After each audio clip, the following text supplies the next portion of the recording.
Hi, I'm Dr. Cathy Paessun, host of the podcast Reinventing Retirement. Today's video is focused on health and wellness, in particular, the changing hydration needs of people over 60 years old.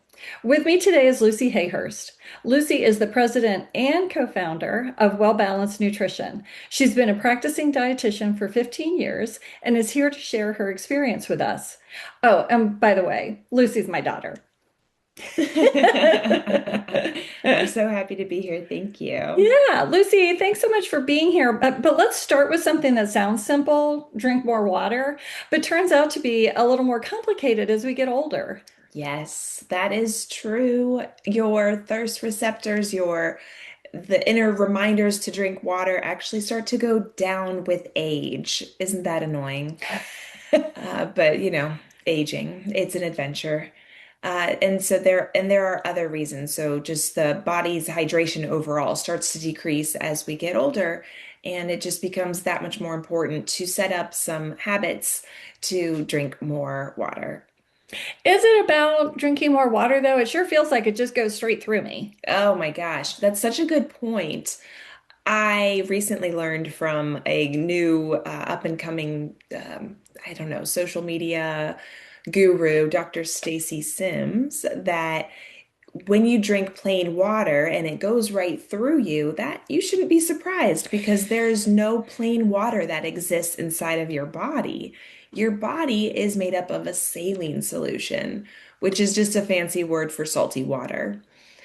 So she recommends, get this, you add 1/16 of a teaspoon of salt to your water, and she assures you it's going to taste exactly the same. I can promise you that it does not. And I've just decided to keep electrolytes in my life to get my saline solution in. hmm Yeah. So I think about your grandmother, and it was just so hard to get her to drink anything. And it's Mhm. understandable. And thank God we do know more now than we used to. Do you have any other, I know you don't specialize in gerontology, but do you have any other patients with whom you've had to discuss this issue? Yes, and as you alluded to, it's not my expertise, but ironically, I think it's really important to be aware of the extremes on either end. So basic 101 on dehydration is just the importance of, keeping an eye on how often are you peeing and what does your urine look like? Because unless you're taking some B vitamins in the middle of the day, then really your urine should be running a pretty pale yellow by the end of the day. It might even look clear in the body. And that's just a good sign of some consistent hydration. And it doesn't have to be all water. I mentioned electrolytes. That's actually something that my mom got on board with before I did, but now they're all the rage. And there's so many options, it's hard to keep track. But the other end of the spectrum, just that's important to know about, is that because we live in an era where there's all these influencers and people pushing water, I actually have a family member who is in his 80s and very active and loves to go to the gym. And he heard from either it was a social media influencer or somebody at the gym that he should be drinking a gallon of water a day. Mm, And he's mm. kind of a skinny guy, not much over 5'7". And so he was aiming for a gallon a day. And it took 2 weeks before he landed in the hospital with, what is it, hypernatremia? He had very low sodium. His electrolytes, his kidneys were very confused, and his body was shutting down because he was overhydrating. So while it is important to stay hydrated, and we're going to talk about some tips and tricks and ideas today, it is also really important to make sure that we're not going too far to the other extreme. Yes. Yeah, I am not surprised that happened, and whoever that was, I hope they're all better. But what's interesting is it says that by the time you feel thirsty, you're already dehydrated. And so I don't know, are we just supposed to drink something every half an hour or hour, whether we feel it or not? That's a great question. I My first answer is, well, yeah, but more realistically is one piece of, self-awareness when it comes to this hydration conversation is knowing yourself enough to know, are you a sipper that likes to have a little bit to drink throughout the day, or are you a chugger? And I know there's a whole rainbow in between, but typically people kind of lean on one side or the other. My husband and my dad are both more of the chugging variety. So they'll be out working on a project, sweating and sweating and sweating. They'll come in an hour or two later and just, down a 16-ounce cup of ice cold water because they haven't had anything to drink for a couple hours. And that's fine. That works for them for the most part. I'm a sipper. I have this water bottle with me. It's got a wristband. It's got my car keys. Like this is an extension of who I am. And I just kind of sip all day long, and I drink about two of these a day. So that's 32 ounces, I think. Yep, 32 ounces. So I'm getting in the recommended 64, which is a whole nother conversation. So figure out what works for you. Yes. And sipping is definitely the way for me to go. For me, it's more like drink about 4 ounces every hour or so when I think of it. Mhm. Have you ever worked with anyone? I mean, I know my moment when I finally realized, wow, water does indeed make a difference. But have you worked with any of your clients who kind of stumbled upon, yeah, water? Yeah, I work with a lot of people dealing with gut health issues, Mm. and so often constipation does coexist with either dehydration or just inadequate regular hydration, or a reliance on coffee all day long, which does help some people go. So that's perfectly fine if that's something in your life. So yeah, there are plenty of examples of people that find that they feel better when they drink. I think more importantly is setting those small goals when it comes to increasing your water intake, and then keeping track or celebrating those small wins, because when we feel accomplished, then it's more motivation to keep going and to keep practicing those other healthy habits.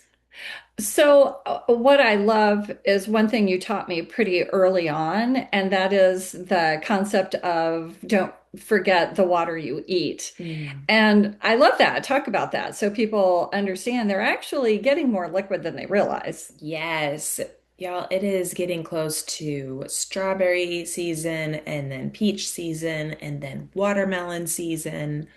And I would venture to guess that a lot of you will also be partaking in some of the seasonal fruits, and those are mostly water. I think the number for watermelon is at least 92 to 95% water. And so while it does have the delicious sweetness and natural sugars, there is water, and that can be a really great way to hydrate, especially through these hot months. And water for some people is life, and it just makes them so happy. And for other people, it's a real slog to drink water. The Ayurvedic medicine, that of kind of the yoga, Eastern medicine background, they actually, I don't know the technical terms, so forgive me, but there's a belief that some people have what they call a wet system, and that for those people, water just kind of feels heavy and not as nourishing as to people with a drier system or different kind of system. And so for those people, I always encourage, yes, eat your salads, eat your fresh fruits, but also finding other ways to make the water appealing. My husband has a big cup that holds ice for hours and hours, and he puts some lime powder because it's hard to keep a fresh lime around. So we just have powderized or crystallized lime, and he puts one or two packs of that, and now all of a sudden he's drinking much more water. Yes, and finding what works for you and doing research and then figuring out, what you can apply it to yourself that works is so helpful. The best advice is the kind of advice that people actually follow. Mhm. What else would you say to folks? I have a couple great examples. So if you are still working a job or you find yourself in a role where you've got a really typical schedule, then there's that reminder of finding those anchor points to remind yourself to have something to drink. So I used to work with people at a law office who were on the phone just all day answering calls. And so we set up habits where when they hang up the phone, take a sip of water. And that was just that anchoring point of, oh, okay, that's right. I just hung up the phone and I can sip water. It was particularly easy for those individuals because you're talking, it does dry out your mouth a little bit. I had another client who I loved her solution. She had three water bottles. I think each was about 20 ounces, and they were beautiful water bottles. And so she had a morning bottle, an afternoon water bottle, and then an evening water bottle. And the morning water was just plain water. The afternoon was her electrolyte bottle. So she had a powderized electrolytes she mixed in. And then the evening was either plain water or maybe it had some lemon or some fruit slices in there. So that worked really well. And she was always on the go and always traveling, but she always had her water bottles with her. It was just something that she made sure to pack. You can take them on the airplane. You just got to make sure they're empty before you go to the airport. Mm-hmm. Mm-hmm. So back to aging. I mean, again, I know that aging specifically isn't your thing, but or isn't your area of specialty necessarily, but aging does make a difference, doesn't it? Yeah, and I don't know. I would argue sometimes it's the story in our head Hmm. because some people are just like, nah, I don't have a problem. I drink water. And then other people might have been told their whole life that they're just not doing good enough with their water intake. Hmm. And so I would first challenge, like, is this a story and is it serving you? And then keeping track. So that's always step one. Whether you are 30 years old or 80 years old, how much water are you drinking right now? And then how much other things are you drinking? If you just have one 16-ounce bottle of water a day, but you love herbal tea and you're drinking herbal tea for the rest of the day, then that might just be all that you need because you're getting plenty of hydration, and that might be meeting your needs. Again, looking at, okay, how's my body doing? Am I going to the restroom regularly? And all of that, that's going to be a really important place to start looking. And if you need more help, then, bringing on somebody onto your team that you can have like a water challenge with, that's always a good idea as well. Yeah. And it's interesting. It really is small changes can make a big difference. And for me, it's the craziest thing, but I never liked to drink liquid when I was exercising. Mm, And in yoga class, they even have water breaks and that sort of thing. And I was like, no, it's just gonna make my tummy slosh or mhm, make me have to go to the bathroom or something. But depending upon what I'm doing, and especially the more strenuous thing that I'm doing, I can't get over the difference if I do take a sip of water on a pretty regular basis. And that's really helped me go a lot farther. My husband and I hiked up to a lighthouse this past winter, and having water really helped make that journey a lot smoother for me, I guess I would say. yeah. And so, yeah, just find that one little thing. Mhm. So, Lucy, do you have anything else before we go for today? No, I was curious if the audience could hear how being more mindful of your water intake has made your life different. I think the exercise piece, but was there any other examples of how you've improved or found that's helped you? Oh, I think realizing the difference when I do actually have water, even when I don't feel thirsty. And I think for me that really addresses the brain fog because I was noticing that in the afternoon. I've had some real problems with tiredness in the afternoon. And I'm in my mid 60s. I know it's kind of a natural thing that that my sleep patterns are changing and that sort of thing. But I think just sort of making myself go and get a drink of water mid-afternoon, there's a noticeable difference. Mm, I'm making it through the afternoon a lot better than I used to. So yeah. yeah. So being able to exercise with a little more vim and vigor, and then definitely just uh, being a little more on top of things, being Mhm. having the brain space for more. Yeah, that makes sense. Yeah. Yeah, thank you for sharing. Yeah.